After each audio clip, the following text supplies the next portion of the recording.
Welcome back, everybody. This is episode 1 of season 2. My name is Vernon. And I'm Nick. Got a lot of big things going on this season. I'd like to thank each and every one of our supporters. We just hit today 50 subs, which is a small milestone. I don't even know if I know 50 people. Yeah, thank you. All your support and feedback has been very exciting. Definitely learning a lot. I think you guys are going to like what's coming up. Got a little bit of a surprise here today. We got our first guest on the podcast. If you'd like to introduce yourself. I'm Jordan. Welcome, Jordan. Welcome. Glad to be here. Thanks for the invite. I saw it. I was chopping at the bit. I'm like, I have so much to say about these things. Feel like I know a lot, but at the same time, the more you learn, you feel like the less you know. It's very true. It's good to talk about it with people and get your arguments out. Yeah. Have some people spar with you. Otherwise, in your own head, you're just all day. I'm right and everyone else is I'm stupid. right. I don't know how everybody else doesn't see this. Yeah. Oh, I get that a lot. But probably the resident gold bug of the group here. Definitely. I heard in a previous ramble, Vern might buy some physical gold, so. Yeah. No, he's here. Pushed me over the edge. I hope that was me that talked him into that. It was, actually. Or just 5,000 years of history.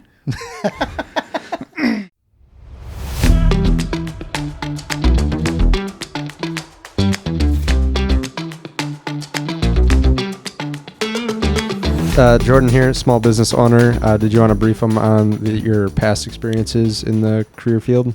Sure. Yeah, I mean, I got a 4-year finance degree from a local university. Did about half of a master's in finance as well until I realized it was basically a finance program for people who majored in engineering. So kind of quit. So I was like, I don't want to do this twice. But I learned a lot there. Worked for a Fortune 500 company in the area for a decade in various middle management kind of leadership roles, in pricing, solution design, market management, equipment management, that kind of stuff. And then kind of spun off my own company, similar but not identical. But kind of learned a lot of the things that I needed to get my feet wet with a company. Learned a lot what to do, what not to do. And I've been doing that for, I think this is the 4th year now. 2nd or 3rd year full time. It's hard to even remember. I don't even remember the past life sometimes. But yeah, that's exactly why we wanted you on the show. Your past experiences are going to be very enlightening. Yeah. That's one of our big dynamics is just got two different point of views, upbringing, schools, passion. I wouldn't say passions, but just expertise, strong suits, strengths, left brain, right brain. Yeah. Yeah. I like the different views. I learned a lot in finance school, I think. There's a lot of things that you learn there that are kind of mainstream, real basic, bond pricing, things like that. There's also a ton of things in like marketing. So I feel like with the company that I started, I pretty much leveraged everything I learned in college, from human resources to marketing to finance to accounting, every class, Excel. I use Excel in my career. I use Excel now for putting Google Sheets. Yeah. But just spreadsheets in general. In my role with employers and putting things together now for banks and things like that is hugely beneficial. And then all of the industry specific knowledge, for my employer for that long, all of it translated to what I'm doing now. So I feel like I made the most of how hard I've worked for the last 17 plus years. So not there yet. Yeah, I'm getting closer to where I want to be, but only a couple more years to go, right? It's so much harder than I thought. You anticipate so many of the challenges. You're like, oh yeah, I'm going to work 60, 70 hours a week and I can do that. And it's like, that's the least of your worries. Yeah. It's the hundreds, or the having to let people go because, they're not safe, and which just means you have to do their job and you already don't have time to do your own. Yeah. But I've learned a lot, and that's kind of, I think, the whole point of everything you do is to learn something. Knowledge is everything. If you can take something out every day, no matter how difficult it was, the next day to think, all right, we're not going to make that mistake again. It is true. It's like people only learn, not only, but they learn the best lessons in the most painful ways. Very true. It's like, it's not very often that you just like change something you're doing when everything's going fine. Mm-hmm. You're heading one way, like, people right now. Look at the stock market. It's going high. Everybody's like, oh, look at me, I'm going to retire. And then it's like, are you prepared? Mm-hmm. Are you sure? How sure are you? And just because it worked for 10 years or 15 years or whatever it might be, that doesn't mean it works for the next 15. That's exactly it. So I think we're going to see a shift. yeah, the good news is for us, I think a lot of whatever's going to happen is going to shake out while we still have enough time to come back from it, depending on how you're positioned. I think of people like in 2008 when I was graduating high school, dating myself. But, when the stock market was going down 50% then, the people that were in retirement or like just about to retire, and they're like, I got my $1 million I wanted. No, Nope. not anymore. Not enough. That's what worries me the most. Yeah. It's a lot of it's impossible to escape. It's diversification is really the thing. And I think, it's probably a rabbit hole we could spend a ton of time on, but a lot of people think they're diversified having an S&P. That's not diversified. Not even a little bit. Not even, remotely close. So you own U.S. big tech, is what you're saying. Yeah. 40% of it's 7 companies. Mm-hmm. Technically that's diversification. The other funny thing about diversification, one thing they taught us in school that, I've used them, I still use them, index funds, S&P index funds, but they taught you in school that was like the thing. Mm-hmm. And then the older you get and the more you think about it, you're like, man, every month, every week, however often you get paid, you're piling money in a 401 and you're buying the same companies over and over. Mm-hmm. And not only that, they're market cap weighting all of it. So like as Apple grows and they're winning in the market, you sell it. You're selling Apple and you're buying Nokia. Mm-hmm. You're selling Wall Street, the winners, BlackBerry. and you're buying the losers that they're getting rid of. Like the active managers are just going to annihilate you. And they are. And now they just call them hedge funds. Yeah. So it's like, you're diversified. You're in 500 of the biggest companies. Lately, you can call it the S&P 493. Mm-hmm. I've actually seen that. I came up with that by myself, and then I saw it like the next day. I was like, I'm not the only one calling it that. It's like the Mag 7 and the S&P 493 now. Mm-hmm. So it's like you got almost 500 stocks going nowhere, and you got 7 stocks running away. There's a lot of ETFs that are just based around the Mag 7. It's like, well, isn't that the S&P? I mean, the top 10 companies make up 40%. Yeah. I mean, so it's basically like the QQQ is those and a couple others. But yep. So I think that's a pretty good snapshot of what we're going to be getting into today. Did you want to elaborate at all? I guess I would just say probably, recent events. I'd say Big Beautiful Bill. I don't think it's really been talked about on the podcast yet. Kind of basically Trump's agenda. Technology and kind of how that has affected the present and how it may impact the future. The dollar, the reserve status, the impact of it, the power of it. And then kind of deglobalization that kind of goes with, I think, the Big Beautiful Bill, the impacts of that, and a couple other things. Yeah, let's get into it. What do you want to talk about first? This like the last few days, I've been thinking a lot about, right now you look at, like we were talking, the S&P 493 and the Mag 7, and you look at how highly valued those companies are. Mm-hmm. And I'm like, what could possibly drive this? Like, haven't we seen this movie before with the 2000, bursting the dot-com bubble and just verbatim insane valuations on these couple companies? Like, don't we realize that, like, you pulled the future too far forward? A couple of these companies are going to win and the rest are going to lose, and we're piling trillions of dollars in anything even related. It's just the new iPhone. Yeah. It's like, and then they recycle their earnings, like Nvidia's buying CoreWeave oh my God, so their IPO doesn't flop, and then giant it's like, circle jerk. It's insane. And then I'm just thinking about it and I'm like, is there any logic in this, or is everybody just bat shit crazy? A lot of it's just forced savings. Like if you want to retire one day, it's like put as much as you can withstand in your 401. And for so many years, people have seen it go up. And they're like, well, any money I don't have in the market's going down. What's the Fed put, isn't it? Yeah. So just bail everybody out. The Powell put. Yeah. But I'm thinking everybody can't be that dumb. There's got to be another side of this coin. So kind of what I want to get into later is kind of how I listen to people talk about things, and I almost always listen to both sides very in depth. You have to. You know, Yeah. like if we wanted to have an argument about Bitcoin right now, I could trash Bitcoin for 5 hours. And then if you put me in the other seat, I could tell you, you It's the guys don't know what greatest you're thing. talking about. Yeah. You know, this It's is very true. I the listen to- way it's going, Yep. you know? And I feel like you can't really have a position unless you research both ends. So, Yes. you know, I do that in general. But specifically with technology, I'm thinking, are people just scared to death? Are white collar people sitting at their desk job thinking, this is coming for me? If I don't own these couple companies, I don't know which one's going to win. But if I don't own the couple companies that are going to control the world in 20 years, when I don't have a job, am I just living on UBI? Like if I'm not one of the owners of NVIDIA and I didn't put the money in when they go to, you know, they own the entire world at some point. I don't know what it looks like. Could get ugly. But I'm thinking, where does it go from here? And I mean, that's kind of basically the stock market, right? Is like pulling future earnings forward. So it's like, where are these companies headed? You've already seen it you go out to a McDonald's. You know, people don't take your order anymore. You order it on your phone or you do it on the, you know, It's the first thing they ask you in a drive-through. technology took that over.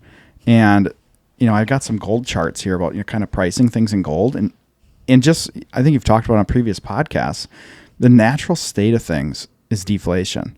The natural state of the world is things get cheaper. You find better ways to do it. In a non-manipulated market. Right. Yeah. I mean, we build, Yeah. we build bigger tractors with Yeah. GPS so that, you know, the field plants itself, mows itself. Grain prices stay the same. One of the yeah, Wisconsin people running for Wisconsin Senate or something said something about how the tractors drive themselves and farmers don't do anything. Oh my, he just got annihilated. Come on. So I don't want to say Come that. spend the day. in the land of cheese. Yeah. I don't want to bash farmers, but you know, we make massive changes with technology over time, and The ones that don't adapt lose. when you look backward, it's like it doesn't even look the same at all. You know, when we were kids, we didn't have phones. That was totally different. Now you have phones, so it's like There's Apple, 4 of them in here. Apple went from, you know, a company that was, you know, a computer company to like the company of the entire world. Like they won the game. And that doesn't mean they win forever, but you know, they won for now. So anyway, I'm just looking at this and I'm like, you almost have to know what the future looks like to invest in the market right now. And maybe these people putting all this money in are not wrong. Maybe at the end of the day, I'm fine with that, but the risk of being wrong right is immense. Oh, for sure. Yeah, That's the part that I can't And handle. that's why, you know, we laugh. You know, it's different this time when you look at the valuations. But it could just keep going up. Every other metric. Oh yeah, and But it that's could the just thing. keep going. The smartest minds on earth, you know, that I listen to, and ones that I don't listen to, are like, hey, don't take this as investment advice, but this thing can double from here. Yeah. Don't think for a second Or it get can't cut in double half. from here. Oh yeah, or it could go down half. So What's your risk tolerance? yeah, that's kind of, you know, one of the things. It's like, you know, managing your own portfolio. Are you smart enough to manage the options to protect yourself? You know, hedge. You know, if you got a big gold position and it doubles, you know, do you want to trim that? Do you want to hedge some of it in case it drops? You can, you know, kind of figure out your total loss, your max loss, that kind of thing. I know you did an episode too on financial advisors and things like that, and it's probably like everything else where 5% of them know what's all going on, and 95% of them are I agree collecting their 1% and saying, you know, the market goes up, down, sideways, in circles. but I'm just going to keep getting paid. You know, there's tread lightly. there's a spectrum for everything, right? And you know, you either get it or you don't. And then even the people who do get it have differing opinions.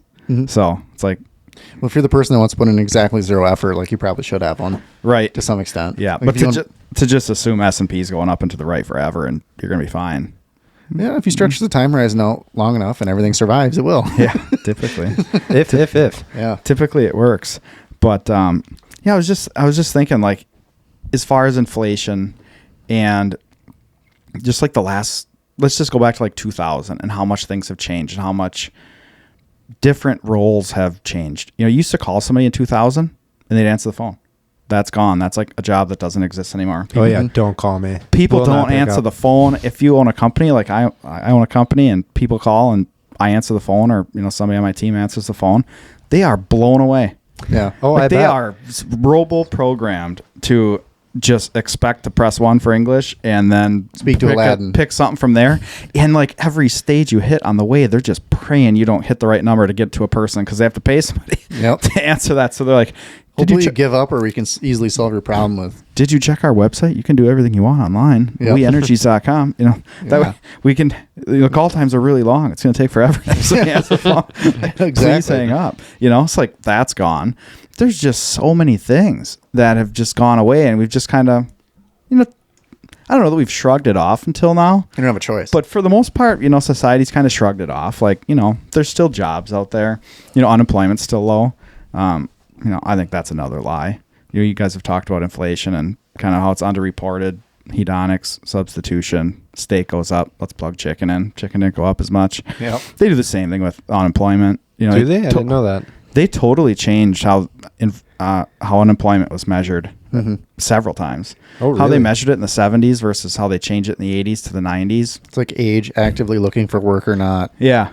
Like if you've been looking for work for over a year, you're not included in unemployment. U3, they call it U3. There's U3 and U6. So U3 is like you've been unemployed for under a year. You're hopeless. So you're only unemployed in that index if you have been looking for a job and it's recent, like it's under a year. Wow. After a year, you're not even unemployed. Well, that's like the worst part. Yeah. Those are the people who really got left behind. Like a year? Yeah. Do you know anybody that's looked for a job for a year that doesn't have one? I mean, man, there's for so much of the recent past year, it's been a huge people shortage, which is nuts considering how many jobs we've automated. Mm-hmm. Right. Like walk around your house, you have a dishwasher. You don't do that anymore. All the different jobs that people used to do aren't done anymore, and still there's not enough people to do it. It's like, what happened? More companies, more services. Yeah. I made a list of like a couple different things that over the past several years have just like totally gone away, and you like didn't even notice that those aren't jobs anymore. I was going to try and find it here. Yeah, just like I said, tractors, you book and buy things online and they just kind of show up. It's like you put an order in on Amazon and a robot picks it in a warehouse and a robot loads it onto a semi truck, which is probably 5 years from being automated, driving from that dock to the next dock. How long until it's automated that it delivers it to your house? And we got rid of the person that you walk in the front door at Sears. The salesperson. What's a Sears? Right? Yeah. It's like all this stuff goes away. And it's like, how are we not headed to a place where there's nothing for people to do? What's that one Disney movie where they're like all floating on those like things and they got all super fat because they don't exercise anymore? You remember what I'm talking about? It's like a future utopia that nobody does anything because it's all like automated. Somebody help me out here. Newer, older? Older. It's definitely like something pre-2000? a decade ago, maybe. I'll look it up. Yeah. But just in general, technology changes everything over time. And a good analogy is like you have a dog, right? And you have a 100-link chain, and every day you take a link out of its chain, and it never notices until one day it realizes it's chained directly to the tree and it can't go anywhere. That's kind of how technology impacts our life. It's like really slow, and then you realize it's like all at once. Yep. Like you look around you and you're like, gradually, and then suddenly. What are we all doing? Like it went from we were all working to then we were all working in front of computers.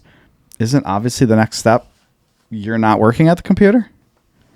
I mean, the place that I've worked at, it's just like a farm of people on computers. Well, it's only so long before the computer knows what to do. As things advance, you always get rid of like the low value add jobs. It's like if all you're doing is entering numbers in a spreadsheet, gone. But at the same time, how many people can you do that for? Like we basically quit manufacturing everything, almost everything. So all of those like jobs, those blue collar jobs in a way. And now we're taking even more of them out with like anything that can be like repeated with a robot that's being done. So that's like, how many million people did we used to have doing all those things that aren't doing it anymore? Guys, I found it. And it's totally relevant. It's Wall-E. And actually the first like link on Google I found that was a YouTube video, and it was like, Wall-E tried to warn you.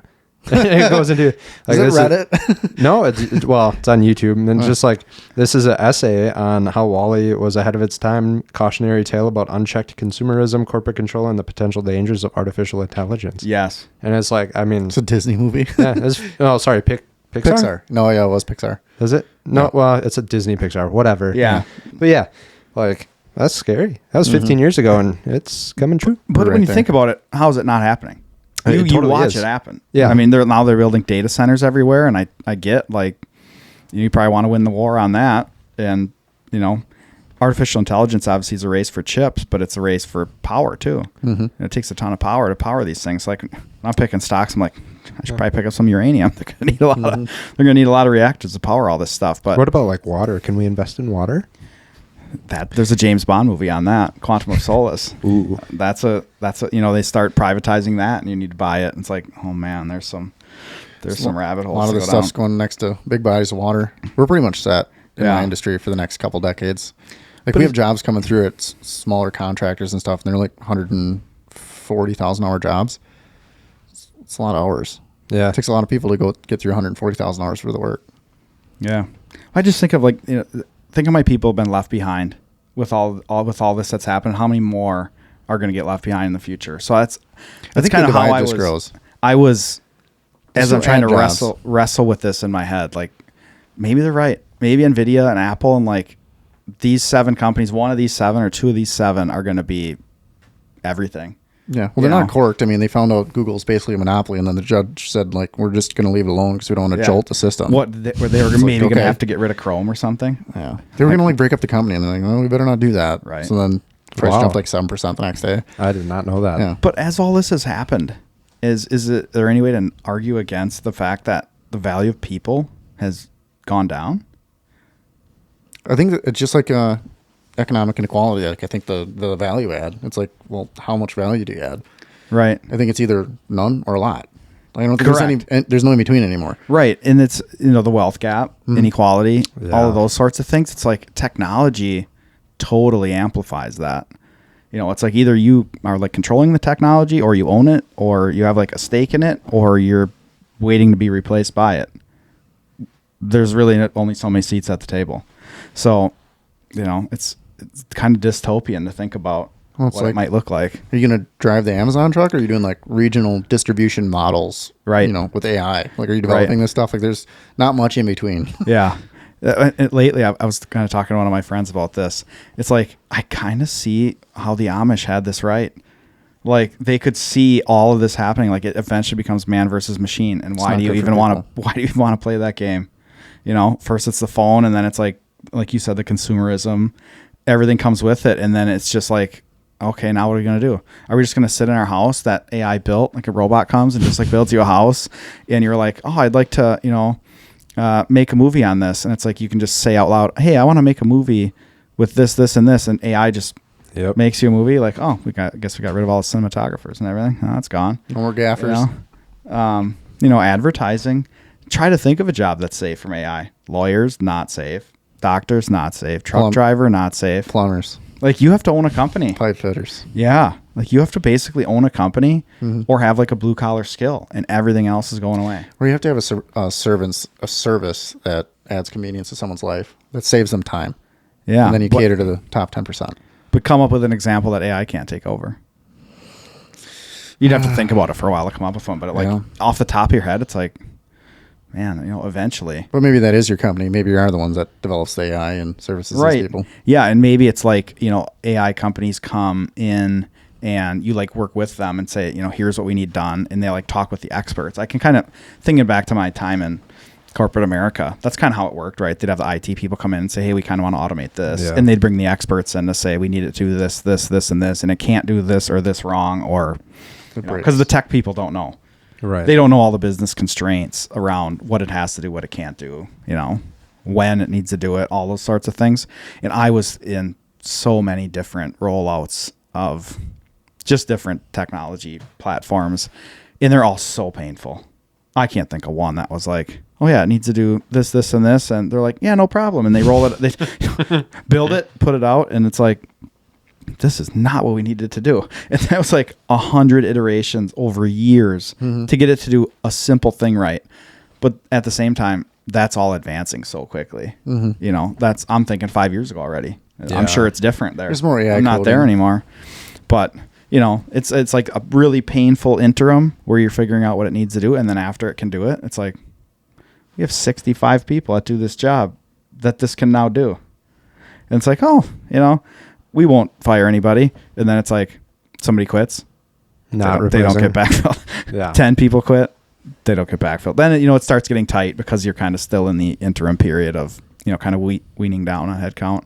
And you can just watch it all happening before your eyes. It's like, I get why people are racing to be the people who are in this. Like, even if you own a fraction of a fraction of a fraction of the company that wins, you can look at NVIDIA. Mm-hmm. If you would have thought of it 20 years ago, if I would have got NVIDIA stock instead of a NVIDIA graphics card on my computer, I could buy 100 computers.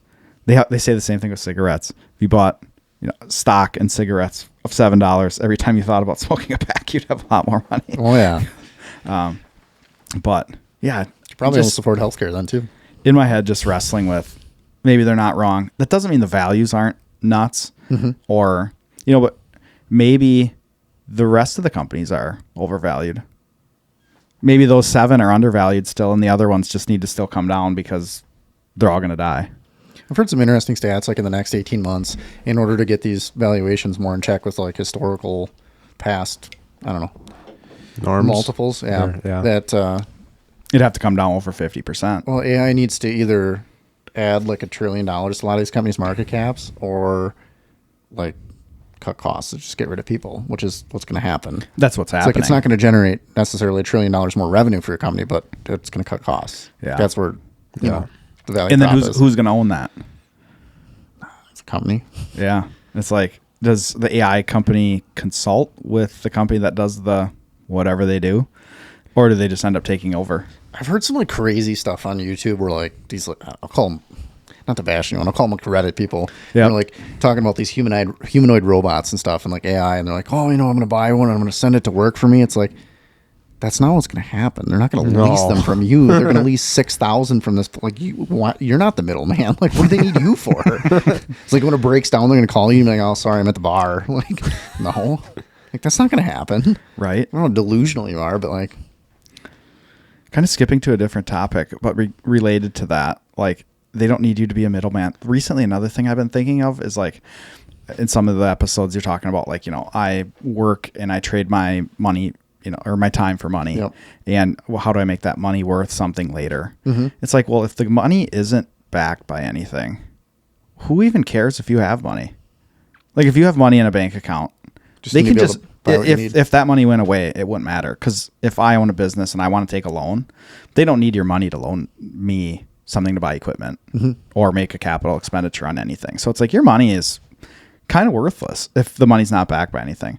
So basically, they're begging you to go do something with it, put it in start a company, spend it, get rid of it. Like, if you're not going to use it, get rid of it. Because that's exactly the way it's engineered. If it wasn't that way, everything would collapse. Right. It wasn't that way forever, and it didn't collapse, but I guess it did, because eventually it changed.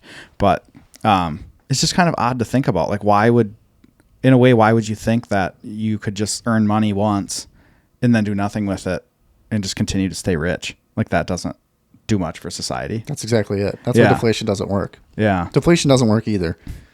It's like nobody spends any works. money. It's better for it's better for income inequality. Yeah, I would agree with that. But you probably would, if you were to shake that out over multiple decades, like, you probably wouldn't be a world superpower. Yeah. It's like, I'm not running out to risk my livelihood, my wealth, and everything to build AI. It's like, well, if I just wait, everything gets cheaper. Right. Yeah. You're not at the cutting edge of innovation at that point. And it's like, the more you learn about inflation and the more you learn about really everything in finance, like we were talking about earlier, you realize everything's gray. It's like, oh, inflation's the worst thing ever. And it's like, oh, have you researched deflation at all? Yeah, that's also not that good. It's not that fun. I mean, people that live through it, it's not fun. If it's slow and over time, it's bearable, which is no different with inflation. It's true. They've been inflating for way before COVID. And then all of a sudden it was just like, we OD'd. Yeah, right. Like, okay, that was too much. It's like, and it's not just that the money supply expands. I listen to a lot of people that say, money supply expansion is inflation. And then there's other people that say, inflation is just how much prices go up. Like, are prices going up a cause or an effect of inflation? And there's people on both sides of the fence. But you can even look all the way back to when we had a gold standard from 1800 to 1900. Prices went down. Things that cost $1 in 1800 cost 50 cents in 1900, for example, on a gold standard. So, prices fall to the marginal cost of production. right? And that's just basic economics. Anything the government isn't involved in. Like healthcare obviously doesn't work that way. It doesn't follow marginal cost production. But if you look at things they aren't involved in, I mean, look at cell phones, look at computers, all this stuff. Big screen TVs. Big screen TVs. Anything they're not involved in goes down. Even with tons of money printing. Like no matter how much money they put out there, the cost of TVs is still coming down. Imagine how much it'd come down if they weren't flooding the market with money. Or imagine priced in gold. Yeah. TV be almost free. Yeah. They do go down priced in gold. We're going to take a quick break. Don't go anywhere.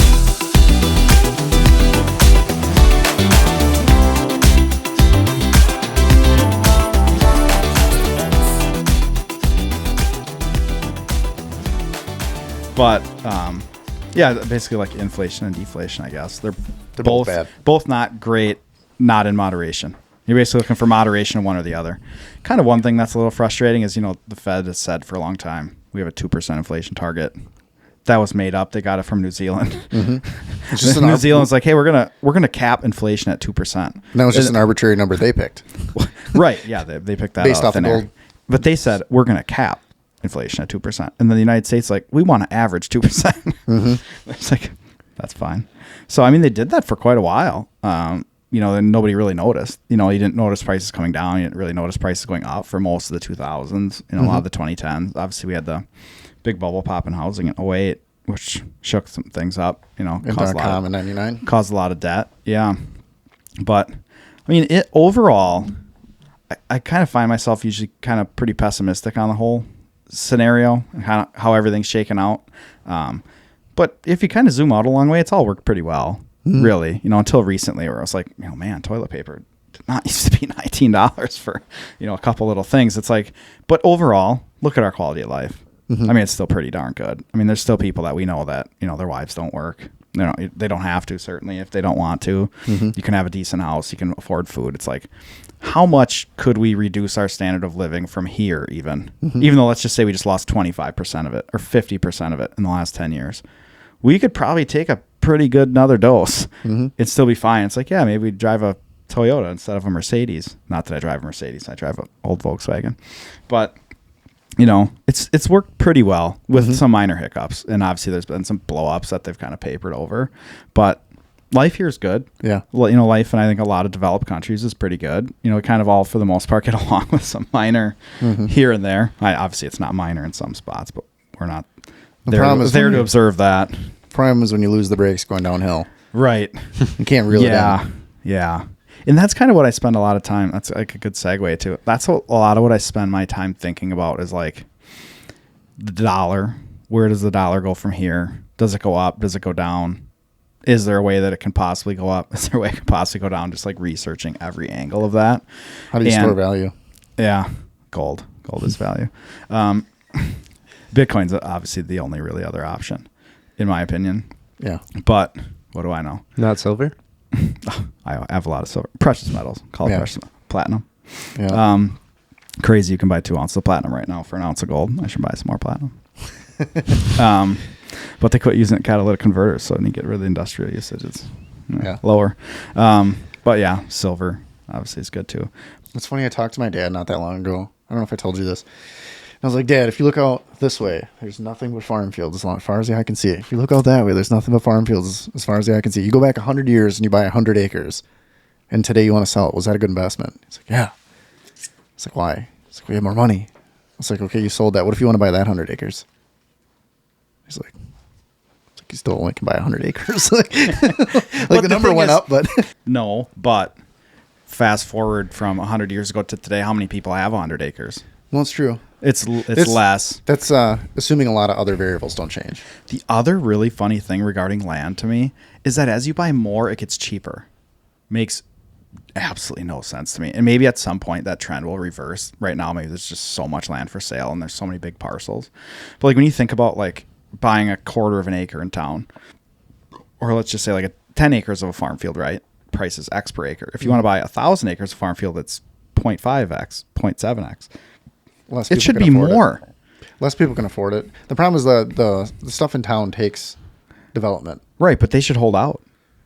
Well, I mean, think of like the place where like a Costco is, right? I'm obsessed with Costco, so I'm going to reference where Costco is. And just like over by the one closest to us, all around it is farm fields right now, and they're selling it for massive amounts of money, and it's not selling. Like, they just have it listed. It's like, well, eventually it's going to sell for that amount. Absolutely. And they raise it. It's really just like in your lifetime, like when you need the money. Because I mean, like, you can just hold it till you die, but like, what good is that to you unless you want to pass it down? My dad and I looked at recently a piece of land that we were thinking about buying to put up a small building on to run our company out of, and it had been for sale for like 8 or 9 years, and For a lot of money, I'm sure. for a fair amount. I mean, we thought it was somewhat reasonable, but high, but really desirable spot, right? So it's like name your price kind of. But there was quite a few lots back there.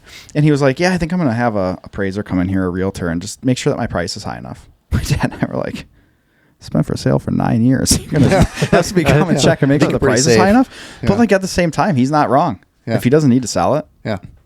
I mean, at some point, maybe you do hit a part in that curve where it was a good investment, right? Versus whatever else you want to measure it to. Like, That's the thing, though, is keeping like this 100 acres and then buying 800 over here. Yeah. You could still get a You good have to figure deal. out what you're going to do with that money, because if you're just going to sit on cash, that's real bad. Yeah, it's different. Everything's different. I mean, some people talk about like Bitcoin as like buying land on Manhattan a long time ago. It's like, at any point in history, was there ever a bad time to buy land in Manhattan? It's skyrocketed in dollar value. And I haven't looked at it enough to know, if you price it in gold based on the times, has it really gone up? Like, can you buy more ounces of gold with that? I would guess yes. In some of those cases. Where we are, land's not that crazy. Not that hot. Like, if you came in here with a lot of money, you could pretty much buy the whole area.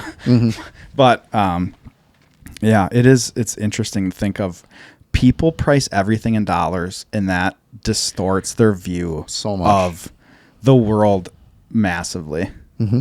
And to I get say them to this all think the time. another way It's is impossible. impossible. They're just locked into, houses are expensive, food's expensive, all this stuff's expensive. It's like, $1 is $1, and it always will be $1. yeah, if your wage isn't keeping up with inflation and you don't save anything or invest any of it, yeah, you're gonna, I guess, keep getting farther behind. But if you can store some of it in gold, some of it in Bitcoin, some of it in real estate. We were talking before we turned the camera on about diversification.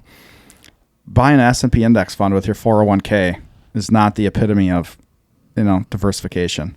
Like a good asset manager would tell you, you want some real estate, even if it's expensive. You want some gold, even if it's expensive. That's right. You want some Bitcoin, even if it's expensive. You want some, rental properties, some of the big tech stocks. You probably want some other kind of more defensive energy type stocks.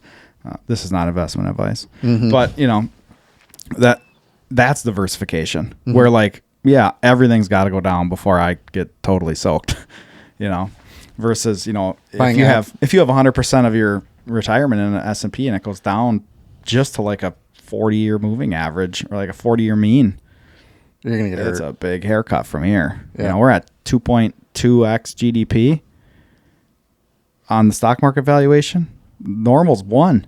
Warren Buffett's piling cash away. He's like, this which is isn't gonna, good either, but this is going to blow up. He could be wrong. Yeah. He's almost never been wrong before. And the Buffett indicator is, GDP to market cap. It's like, it's nuts. But at the same time, everything's kind of changed. We were texting about this earlier. What does the U.S. make? We've kind of outsourced all of our production to India and China and, Taiwan, Hong Kong, Mexico, Canada. We have them build everything for us. What do we do here? It's Make almost the like we rules. just became the. we make sure everyone else is doing what they're supposed to be doing. We became the like white collar leader where we just kind of get to do whatever we want. We make all the inventions. Yeah. That's the thing. We make all the tech. Yeah. We've kind of like reserved ourselves for only like the highest.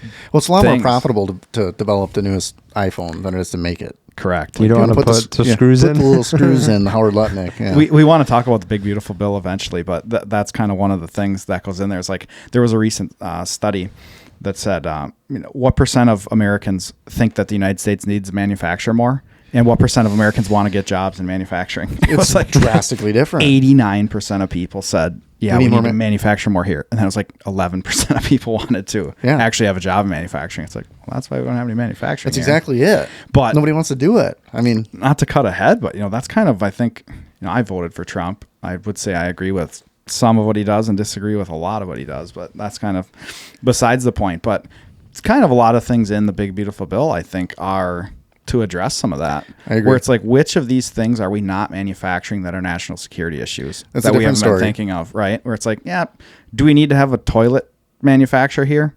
Maybe.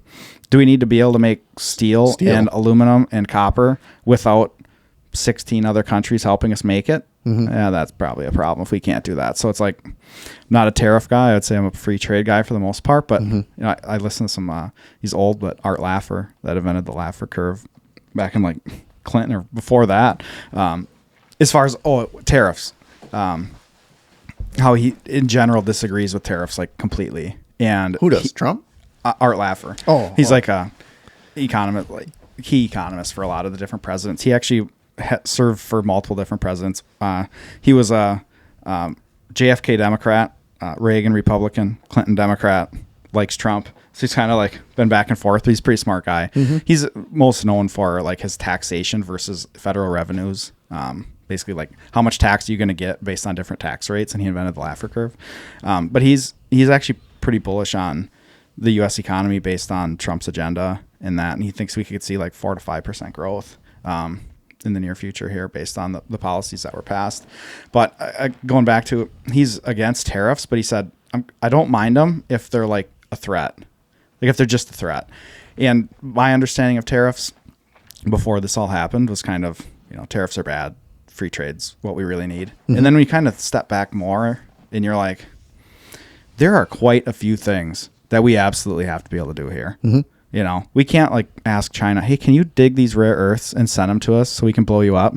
Doesn't work that way. It doesn't work that way. And I don't know what those things are that need to be done here, but I think we can all agree there's probably quite a few that we're not doing. Just when you look in our area, look at all the mills they take down. We're not the right capacity, at least. They take a mill down. There's no mills left here. Yeah. You know, they turn into apartment buildings downtown, you know, the nearest city to us, or, you know, up the road here, they turn it into a grocery store, or just tear the whole thing down. It's like, do we not need to make anything? Can we just basically invent stuff and go golfing? Is that realistic? I talked to a lot of older guys at work, and a lot of them say that, you know, we lost a lot of our prosperity because we don't manufacture things here anymore. And it's like, we were very prosperous, you know, say in the 50s and stuff, and I understand that, but you got to take the whole thing into context. It's like we also decimated every other continent. Like nobody else made anything. So it's like, well, if you're the only one that produces stuff, like, yeah, it's kind of hard not to be prosperous, but that's not the case anymore. Because like now you're literally just you're competing with cheap labor. Labor is the most expensive thing. And we wanted this. Yeah. We basically invented this system at the end of World War II, right? Yeah. When the dollar became the world reserve currency in 1944. You know, obviously the war ended, 1945. But, you know, we've had a ton of benefits come out of that. You know, all the cheap labor, we basically got to export the business cycle where, you know, inventories climb and you don't sell it and the economy starts going down because stuff's not selling. We like just offshored that. It's worked great for us. Entire thing. Like, are recessions even a thing anymore? Well, the thing is like, unless we make one, there hasn't been a recession in 25 years. Yeah. Technically had one, you know, a few years ago, but it was very brief. If you call it 2 quarters in a row of negative GDP growth, Yes. they just kind of glossed over that one. Yeah. They're like, Yeah. inflation's transitory. A lot of these people think everything's getting more expensive and they're losing all these jobs and stuff. It's like, well, everything's competitive. Everything in life is competitive. Home pricing's competitive. It's like, well, if you want the house and I want the house too, it's like, well, I just have to pay more. It's like everything's competitive. It's like if you're not willing to learn, grow, and add more value, it's like, yeah, you're going to struggle. Yep. And that's kind of one thing I spent some time with too, is basically like with us having the reserve currency since then, it's been a huge advantage in so many different ways. Like we get exorbitant privilege of buying what we didn't make, borrowing what we didn't save. We just basically borrow from the rest of the world their money and then send it back to them and they send us their goods. It's wild. But at the same time, while that part's been really nice, we've hollowed out our entire economy. And it's basically like the top 10% and then everybody else. Like you're either one of the inventors that invents the stuff that gets made in China, or you're a salesperson of it that you make a good commission, or you're getting left behind. Or you're just buying it. And the middle class is just going smaller and smaller. And it's like you said, you know, it's competitive. You need to be willing to do things other people aren't if you want to get ahead. No different, you know, America versus our country collectively versus other countries. And you look at China, I think they work harder than we do in general. You You know, they're doing a lot of things we don't want to do, building supply chains. I want to wear building the Nikes, mines. not make them.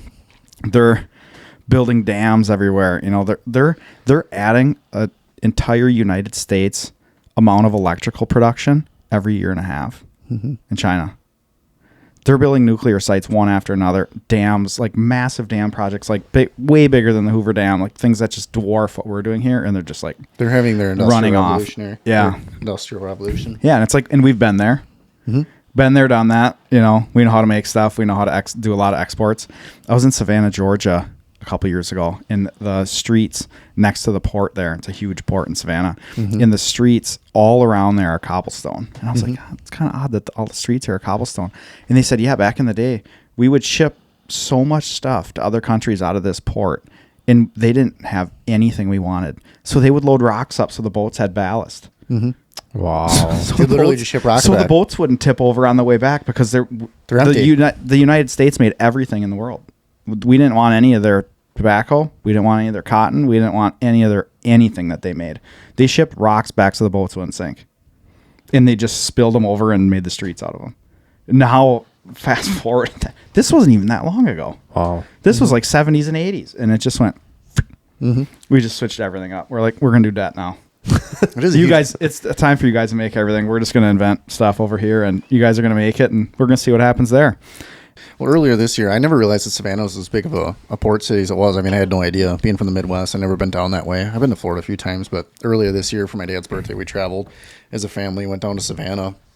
Did you check out the cemetery while you're down there? No. Like right on the water? It's No. like the coolest, it's a weird thing to say, but it's like the coolest Yeah. cemetery ever. It was like all the richest of the rich people, like Tiffany's headstones. Like it was insane. It's like right on the river. It was, Oh, wow. it was beautiful. They have tours through there and stuff. It was pretty cool. Yeah. It was the coolest cemetery I've ever been to. Yeah. It was pretty cool. Yeah, but you know, in general, you've had this insane privilege to just have everybody else do all of our work for us, essentially, and we just kind of live the high life, but at a huge cost over time of leaving a middle class behind after, you know, not having the manufacturing ability, and to go and redo some of this stuff. So expensive. Decades of work has to go in power transmission lines, roads. Why don't we have railroads like the rest of the world? Too You slow. should be able to take, you know, a train. Some of the big companies, I think GM and Ford and some of those made sure that didn't happen. But yeah, there's been this huge cost to this privilege that we've had. But having the dollar as a reserve currency has been like putting a bulletproof vest on, and then as Eminem says, shooting yourself in the head. It's like, we are bulletproof to the rest of the world. Nobody can hurt us because, like, what are you going to do? You're going to sanction me? With what army? Like, the dollar's the biggest thing on the block. You can't hurt us. I mean, we can do whatever we want. The only way we're going to die is if we kill ourselves, and that's what we've done. It's like we've enjoyed it so much that we just have everything. Look at all these cameras. Japan. Everything here is Japan, China. Like, we just podcast and they're just like, hey, thanks for sending us this. We'll send you some treasuries. No big deal. And they're Very good with true. it. And they're Yeah. good with it because, you know, another- maybe they're wondering, you know, what'll happen if we stop doing it.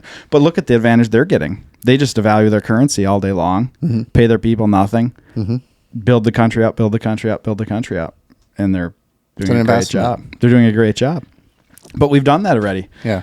So Everything it's goes like, in what cycles. do we They're do doing from what here? we did. Yeah. what's And next? another thing is, too, and I want to make a point about this, is have you guys read The Fourth Turning? by I've Neil heard a lot Howe? about it. It's been very popular recently, Yeah. but It's basically a book about strong men create good times. Good times create weak men. Weak men create hard times. Hard times create strong men again. And it basically resets. it's like 20, 25-year cycle. Yeah. Inside basically like 80 to 100-year cycles. So it's like right now Right. in the 20s, 2025, we're basically at like the 1929-ish kind of Right. stock market blows up. Things that have existed for a long time cease to exist. I think this next go around, the Federal Reserve might die, along with, you know, other things. It's like, at what point do we say, hey, this doesn't work anymore?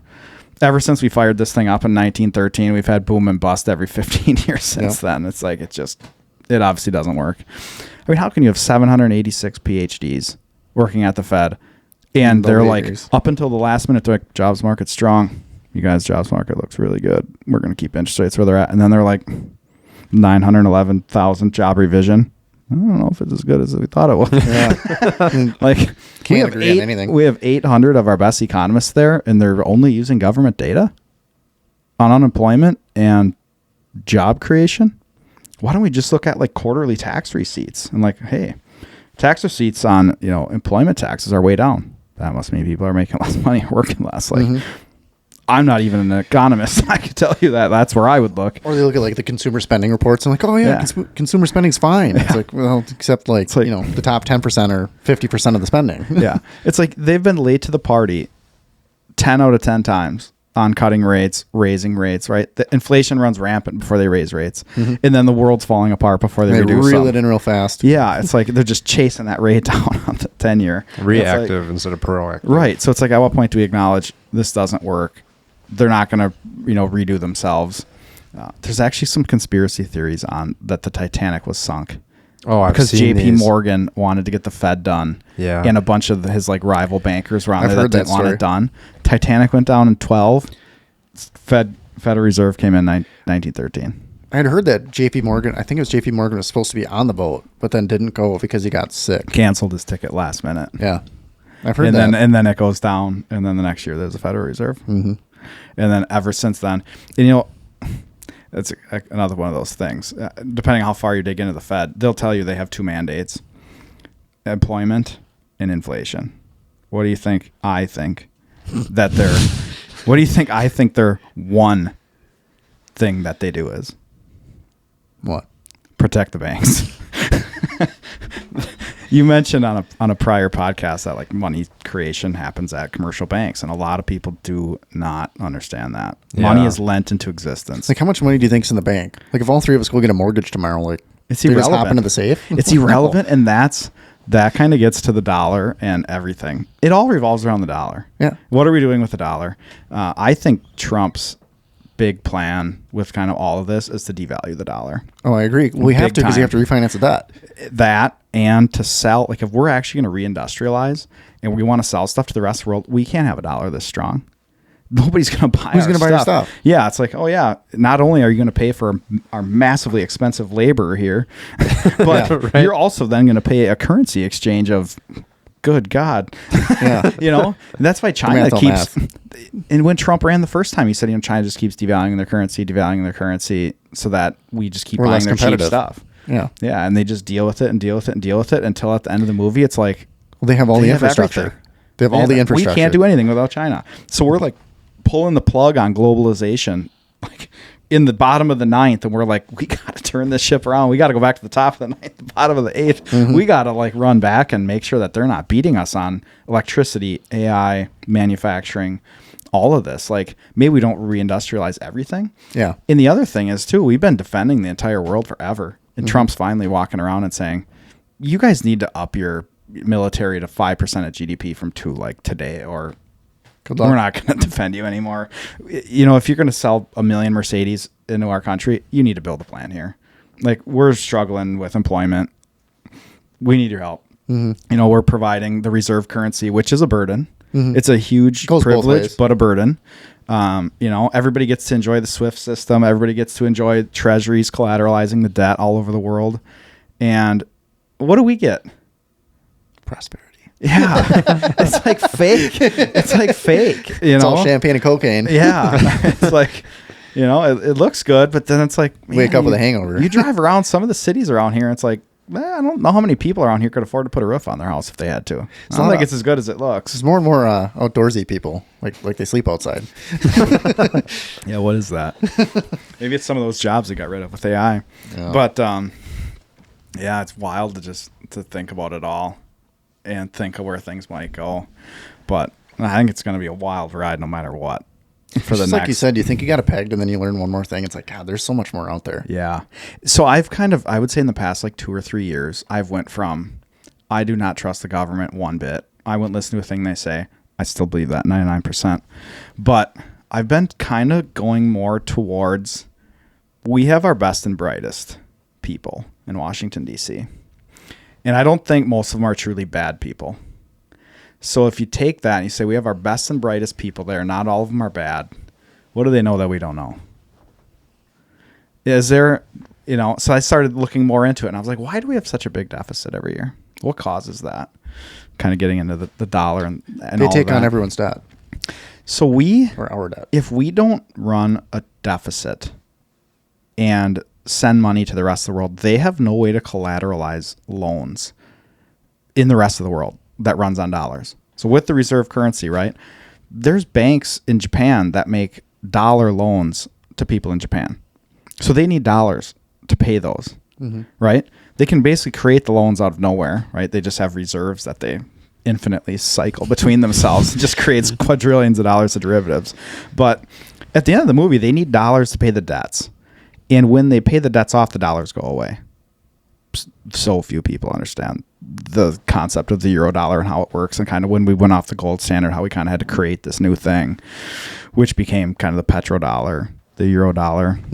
We had to find ways to make it work, which is why we had to go off the gold standard, right? It was like gold worked really well, like inside a country, but then when you have a Global a global market and they're just demanding dollars to be created so that they can grow their economies, it's like, do we go to partial reserve? Do we go to, what do we do next? So they're like, they eventually just unplugged it. Let's just go to a ledger system. And the euro dollar is actually dangerously similar to Bitcoin. The more you learn about it, it's like really decentralized. Nobody really makes all the rules. Like the Fed is a charade, almost, in my opinion. Like they basically ask the banks, can we go down a quarter point? And they're like, yeah, we can go down a quarter point. So we change it a quarter point. But most of the dollars created today in existence are created outside the United States. How many people know that? I didn't know that. Yeah. So there's all these dollars out there, and they create loans. They have reserves. We send dollars to China. China buys oil from Saudi Arabia. The dollars end up in Saudi Arabia. What do? Buy treasuries. Buy treasuries every single time, right? So then from the banking side, the treasuries are the collateral behind all of these loans that are like the trust. Like when you look at Bitcoin, the trust is that it's decentralized, right? And all the different computers have, the same, they agree that this happened, right? That's what treasuries are in the world system. So that's the trust. So it's basically like, you want to take a loan with me, you send me the treasury, I have the treasury, you pay me interest, and then it's basically at the end of the loan, you get the treasury back and I end up with the interest, is how it really works. So that's the trust. It's, hey, I'm from Japan and you're from Russia and I really don't trust you that much, but you send me a treasury. I hold it while you pay me interest on it. And at the end of the movie, everybody feels good because there's trust in the system, because the treasury's getting paid. It's risk-free, right? It's a risk-free rate of return. So even though sometimes it's negative, when you add that in, it gets a lot harder to kill the dollar. Like this thing's got bulletproof vests on top of bulletproof vests. Like I said before, when dollars are lent into existence, if I provide a loan to you and you pay it back, the dollars are gone. So there's like this huge concern when you initially start thinking about inflation. You're like, well, they just keep printing money and printing money and printing money. They do. And that does make prices go up in certain cases. I think a lot of the COVID inflation, at first I thought it was just that the money printing went insane, but I really do think it was supply chains. Like if the supply chains could have kept up, I don't think prices would have went up that much. Because if you own a business, you want the price to be as low as possible. Like you raise prices as a last resort. You want to keep prices and take everybody's customer. Like if I could do what I do for half the price I do, I would. Because I would if I had a way to do it and still make money, I'd take all my opponent's customers away. Trying to make a monopoly. Right. So going back to the dollar, how they're lent into existence, when the loans are paid off, the dollars go away. How do you kill that system? It's gonna die. It's not gonna die fast. No. If it does die, it'll die slow and that's the painfully. thing. It's like when you think about it, and people are like, "Well, what's the pin that's gonna pop this bubble in 2025 or whenever it pops?" It's like, realistically, everything already broke in 2008. I mean, we lost Lehman Brothers, Bear Stearns. Like we just wiped a couple banks off the map. We just papered over it, and it already broke. Yeah. We acknowledged that there's no way that we can, actually pay this debt. It's almost become irrelevant. With the way that we think about debt and like debt to GDP, I think we're thinking about it the wrong way. We need to be thinking about the debt that's outstanding divided by the world GDP, not just the United States GDP. So it's not that's interesting. It's not 20 trillion, 24 trillion, whatever, the United States GDP is. The dollar is used all over the world. And granted, it's not 100% of transactions. It's falling slowly. People are trying to flee to safety, buying, gold, just as a hedge in case it blows up. But total debt, outstanding, it's the world's debt. It's not really our debt. That's why when people drive around with bumper stickers about I support Ukraine, it's like Ukraine is part of the entire system. When we print money and send it to them, well, they've been kind of dealing with some of the inflation. We export inflation. I asked you guys before, what's our biggest export? Inflation. Yeah. It kind of going back to what we were talking about before. If we don't run massive deficits and just print money and send these treasuries all over the world, they can't grow. Mm-hmm. So we're thinking about it totally wrong. Yeah, that is one thing with printing money is if you don't have, if you had a fixed money supply and deflation, it doesn't work either because it doesn't spark growth. Or you can't grow at the same rate at least. So we've honed the system that we have now over 80 years, and it works really good. There's bumps. It's every once in a while you're at the top of the mountain and you're riding down on a wagon with wooden wheels. Yeah. It gets a little rocky, but at the same time, there's not unrest yet. Yeah. It still works. And if you're in the middle class, you're not fiscally responsible and you don't have a whole lot of value add, you're going to struggle though. For sure. They're the ones that take it in the shorts. That's what goes back to what you said about you're always competing with everybody else. And I feel it's not just me and you. People lose sight of that all the time. They're houses are unaffordable. We can't buy a house. It's well, some people can. Mm-hmm. Some people are buying that as a second house. Mm-hmm. Some people are buying that as a rental. I get you can't afford it because you rent and you're throwing all your money away on rent and you just can't get there to buy a house.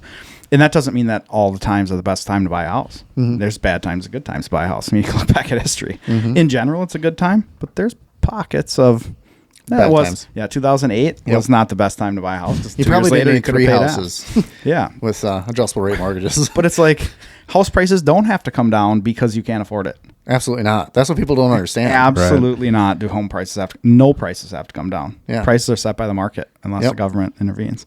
But which it's prices. you look at houses and you're who's spending $600,000 on that house?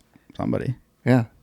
I bet you it sells in 72 hours. Yeah, there's people who have 10 houses that are $1 million each. Yeah. And they can buy that house. So just because you can't afford it does not mean it's the house not always because they need to live in it. It's you need to down. store your value somewhere because what else are you going to hold on to? Because of all the money that's been printed. What do you do, buy the S&P at 33x earnings? Yeah, or more. Yeah. Some of these are 30x sales. Right. Well, yeah. Wow. Yeah. But it's basically a bunch of people in the top couple percent looking to park money places. That's exactly Look at BlackRock. They're buying up individual housing and just renting them to people. They're what are we supposed to do with all these billions of dollars we have? I have the exact same take. I hear so many people that are they're monetizing this. They're trying to make all this money off you and I. It's if you have trillions and trillions and trillions of dollars, what do you do with it all? Yeah. You can't just all of it buy Apple. Yeah. You can't buy 10 apples. What do you do with the money? You have to safe haven it somehow and diversify. You have so much money. I have found myself drifting further left on income redistribution lately, but at the same time, it's if you just take Elon Musk's money and give it to all of these people that don't add value and don't understand money, he's going to have it again. Yeah. Instantly. It's a cycle. Yeah. Instantaneously, the people who are adding the value are going to get it back. Yeah. So it's at that point, same set of rules. Why do you even care if it gets redistributed? Because they're going to get it back right away. It's recycle it. It's the trickle down economics that they said for however long. It's the rich people, spend money on lawn care and build new houses, which is all true. Mm-hmm. I mean, it's good. But they get $1 and you get a nickel. The one thing I don't agree with the left on is, rich people, they just think rich people shouldn't exist. I'm well, most of you are employed by people who are rich because, if you just took that away, the company would go away. Mm-hmm. Okay, so Elon Musk, we don't want him to be worth $500 billion anymore. Okay, get rid of Tesla. How many people does that employ?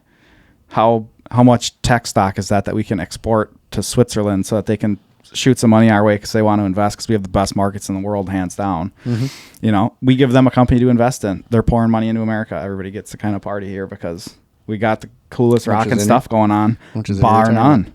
Right? Look at what's happening in the world. It's happening in the U.S. Mm-hmm. So that kind of goes we've touched on a couple times. I never really expounded on it, but you guys need to learn about the dollar milkshake theory. And it's basically when everything keeps getting worse, right? Like we just keep printing money, and eventually when the dollar dies, how does it die? Does it crash up or does it crash down? And like I was explaining to you before, when all the loans get paid off, the dollars go away. Well, how is there too many dollars in that scenario? The dollar rises as it dies. Mm-hmm.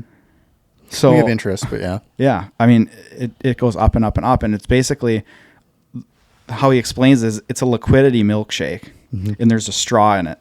And at the end of the movie, the United States drinks all the liquidity out of that milkshake because they eat first. I'm like, that is brilliant. Because I listen to people with opposing viewpoints too that just say the U.S. is dead. This is the end. We've printed to infinity. We can't print anymore. The next time we do it, the bond market's going to explode. In 30 years, it's going to go to 5%, 8%, 12%. They don't even issue at the long end, so that's a joke. Yeah. They don't issue anything at 30 years because they know where that rate's headed. Nobody's buying it. And then the other thing you get into is, just like the bonds in general. I at first I thought about the Federal Reserve's balance sheet. I don't know how familiar you guys are with like the Federal Reserve and the balance sheet and kind of how the mechanics of that work. At first I thought when we did COVID and we did all the stimulus, right? What, 8 trillion, 9 trillion. And the Fed just gobbled it up. It was all coming. They're like, we're issuing this, we're sending checks to people's houses. And I was like, these people are so dumb. What don't they get? Like, this is inflation. This is how you get inflation. Tell people to stay home from work, don't build stuff, send them money, go buy stuff. What do you think's going to happen with prices? Right. But, they gobbled up all of this government debt. And I'm like, well, obviously it's because nobody wanted it. Obviously nobody wanted all of this debt. Yeah. But then the way that I learned recently is it's not that at all. The banks have basically unlimited ability to buy treasuries. Kind of running high on time for this episode. Let's take a break, come back next week, and continue this conversation. Stay tuned.